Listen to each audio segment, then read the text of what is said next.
নিম্নাঙ্গের কোনো কাপড় ছিল না। রিপোর্টে এটাও লেখা আছে তার আন্ডারগার্মেন্টটাও সাইডে পড়েছিল।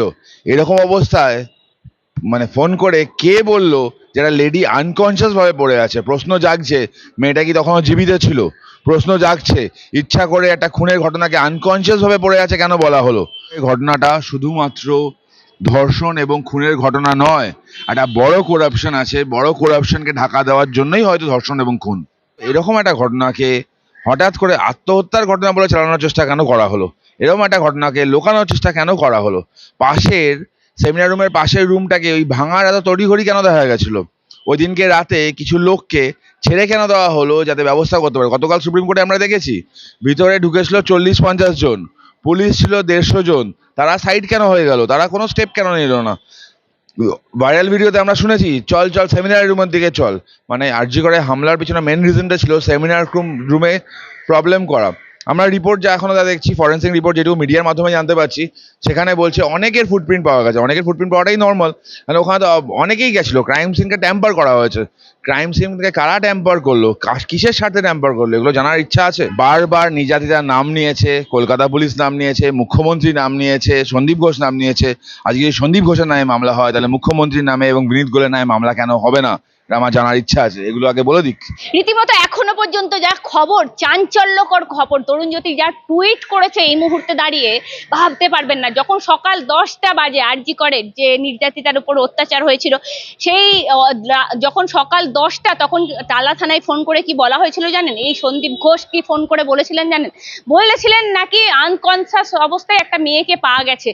তাহলে কি বেঁচে ছিল নির্যাতিতা? আমার সঙ্গে রয়েছেন তরুণজ্যোতি তেওয়ারি, আরো বিস্তারিত জানবো। তরুণজ্যোতি যা টুইট করেছেন, এটা বিস্ফোরক টুইট। কলকাতা হাইকোর্ট রাজ্য পুলিশকে রিপোর্ট ফাইল করতে বলেছিল। রিপোর্টটা ফাইল করেনি, কপি সার্ভ করেছে। সেখান থেকে একটা জিনিস দেখা যাচ্ছে, একটা প্যারাগ্রাফে পরিষ্কার বলছে যে ভোরবেলা, ভোর না, সকাল 10টা 10-এ আরজি করের বাইরে যে পুলিশ আউটপোস্ট আছে, সেখানে একটা ইনফরমেশন পাওয়া যায় যে 3rd ফ্লোরে সেমিনার রুমে একটা মেয়ে অচৈতন্য অবস্থায় পড়ে আছে। এক্স্যাক্ট লাইন হচ্ছে, a lady doctor, postgraduate trainee of Arjigar Medical College and Hospital, was found lying in unconscious state at seminar room of chest medicine department. প্রশ্ন হচ্ছে, ডাক্তাররা দেখে বুঝতে পারছে না কেউ মৃত না আনকনসিয়াস? রিপোর্ট এটাও আছে তার কিভাবে নিম্নাঙ্গের কোনো কাপড় ছিল না। রিপোর্টে এটাও লেখা আছে তার আন্ডারগার্মেন্টটাও সাইডে পড়েছিল। এরকম অবস্থায় ফোন করে কে বললো যারা লেডি আনকনসিয়াস ভাবে পড়ে আছে? প্রশ্ন জাগছে, মেয়েটা কি তখনও জীবিত ছিল? প্রশ্ন জাগছে, ইচ্ছা করে একটা খুনের ঘটনাকে আনকনসিয়াস ভাবে পড়ে আছে কেন বলা হলো? এই কতগুলো প্রশ্ন আছে। আমি আবার বলছি, আরজি করে ঘটনাটা শুধুমাত্র ধর্ষণ এবং খুনের ঘটনা নয়, একটা বড় করাপশন আছে। বড় করাপশনকে ঢাকা দেওয়ার জন্যই হয়তো ধর্ষণ এবং খুন। তরুণজ্যোতিটা এই আনকনসিয়াস অবস্থায় পড়ে আছে, প্লাস মাথায় এরকম করে হাত দিয়ে, আমি বলছি যার সঙ্গে এই ধরনের নক্কারজনক কাজ হয়েছে, সে মাথায় ওরকম হাত দিয়ে পড়ে থাকবে?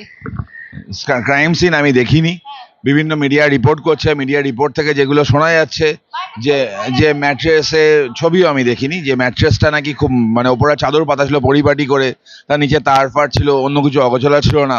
যার সাথে এরকম একটা বিভৎস ঘটনা ঘটে, তিনি ওইভাবে পড়ে থাকতে পারে না। এটা সাধারণ মানুষ বুঝবে। এটার জন্য শার্লক হোমস বা মমতা বন্দ্যোপাধ্যায় হওয়ার দরকার নেই, সাধারণ মানুষই বুঝতে পারবে। প্রাক্তন প্রাক্তন ডেপুটি সুপার আর আক্তার আলী যা বলছেন, এই তো বিস্ফোরক। বলছেন মৃতদেহ নিয়ে, ও আনন্যাচারাল মৃতদেহ যেগুলো রীতিমতো, হ্যাঁ, তাদেরকে নিয়ে কি করা হতো? এই তো বিস্ফোরক। আক্তার আলী এটা প্রথমবার বলছে না। আক্তার আলী 2023-এ প্রথম কমপ্লেন করে স্টেট ভিজিলেন্সকে, কমপ্লেন করে রাজ্য পুলিশের অ্যান্টি করাপশন ব্রাঞ্চকে। অদ্ভুতভাবে সেই কমপ্লেন্টের বেসিসে কোনো স্টেপ হয় না। স্টেপ হয় রাজ্জাক আলীর আক্তার আলীর ব্রেকেজ অফ সার্ভিস হয়। আক্তার আলীকে প্রথমে হেলথ রিক্রুটমেন্ট বোর্ডে ট্রান্সফার করা হয়, তারপর মুর্শিদাবাদ মেডিকেল কলেজে ট্রান্সফার করে দেওয়া হয়, কারণ তিনি সত্যিটা বলছেন। আজকে কলকাতা পুলিশ একটা এসআইটি ফর্ম করছে নাকি, যে এসআইটি ফর্ম তো সেদিনকে করা উচিত ছিল যেদিনকে অকট্য প্রমাণগুলো সামনে ছিল। স্টেট হিউম্যান রাইট কমিশন এই মৃতদেহগুলো নিয়ে উল্টোপাল্টা কাজ, তার রিপোর্ট স্টেট হিউম্যান রাইট কমিশনের কাছে ছিল। তৎকালীন ফরেন্সিক ডিপার্টমেন্টের যে হেড ছিল আরজি করে, তিনি একটা অভিযোগ করেছিলেন। একজন পেশেন্ট পার্টি অভিযোগ করেছিল, তারপরও ব্যবস্থা হয়নি। তা আজকে তড়িঘড়ি করে এসআইটি কেন? লোকানোর জন্য। আসল সত্যিটা কি মানুষ জানতে চায়। বলছি তরুণজ্যোতিদা, অনেকেই বলছে সিবিআই এতবার জেরা করছে, কিছু কি পাচ্ছে না? এই 6 দিন হয়ে গেল, বলছে কি এমন সিবিআই জেরা করছে? আপনি তো আইনজীবী, মানুষ তো এই মুহূর্তে দাঁড়িয়ে অসন্তোষের মধ্যে রয়েছে। না, কি এমন জেরা করছে আমার পক্ষে জানা সম্ভব না, তবে আমি এটুকু বলতে পারি, আমি আজ শুরু করলাম যেটা দিয়ে, যে আরজি করের ঘটনাটা শুধুমাত্র খুন এবং ধর্ষণের ঘটনা নয়, পিছনে একটা অনেক বড় সিন্ডিকেট আছে, অনেক বড় করাপশন র্যাকেট আছে। সেই র্যাকেটটাকে এক্সপোজ না করলে পুরোটা হয়তো অনেক কিছু থেকে যাবে। সন্দীপ ঘোষ তিনি অনেক কিছুই জানেন, তাকে গ্রিল করতে হবে, এবং তার সাথে অনেক বড় বড় মাথা যুক্ত আছে। আমার মনে হয় এই কারণেই সময়টা লাগছে। বলছি, আরো একটা কথা জিজ্ঞাসা করবো, ফেক নিউজ ছড়ানোর জন্য অনেককেই লালবাজারে তলব করা হয়েছে। আমি বলছি, কুণাল ঘোষ টুইট করেছেন, 10 বার ধরে দেখছি টুইট পাল্টাচ্ছে কি কেন্দ্রীয় বাহিনী আর নিরাপত্তা দেবে আরজি করে কি দেবে না, একবার বলছে দেবে, একবার বলছে দেবে না, 3টে টুইট তরুণজ্যোতিদা আমার কাছে আছে স্ক্রিনশট নিয়ে। বাচাল ঘোষের কথা ছেড়ে দাও। আনন্দবাজার পত্রিকার একটা ক্লিপিং নিয়ে সুন্দরবন ডিস্ট্রিক্ট পুলিশ পরিষ্কার একটা তাদের ফেসবুক পোস্টে পোস্ট করেছিল অরিজিৎ সিং এর নাম দিয়ে, সেটা ফেক। আনন্দবাজার ডিজিটাল বলে দিয়েছে।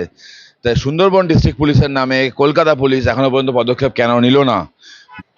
সন্দীপ ঘোষের নামে আপনি বলতে পারবেন না, কারণ বললে দেখেছেন তো সুখেন্দু শেখরকে কালকে হাইকোর্ট থেকে সুখেন্দু শেখর দলের আনুগত্যে থাকে, তার আনুগত্য আছে। আমি কারোর দয়ায় চলি না, কারোর দয়ায় আমার বাড়িতে হাঁড়ি চড়ে না। সিপি কে বরং আমরা মাইনে দিই, আমাদের ট্যাক্সের টাকায় মাইনে দিই। কলকাতা পুলিশের সিপি হচ্ছে আমাদের চাকর, পশ্চিমবঙ্গ পুলিশ হচ্ছে আমাদের চাকর, তৃণমূলের চাকর নয়। এবং এরা ওইটা যেন মনে রাখে, এদের মাইনেটা হয় আমাদের টাকায়, পাবলিকের জন্য কাজ করার জন্য, তৃণমূলের জন্য কাজ করার জন্য নয়।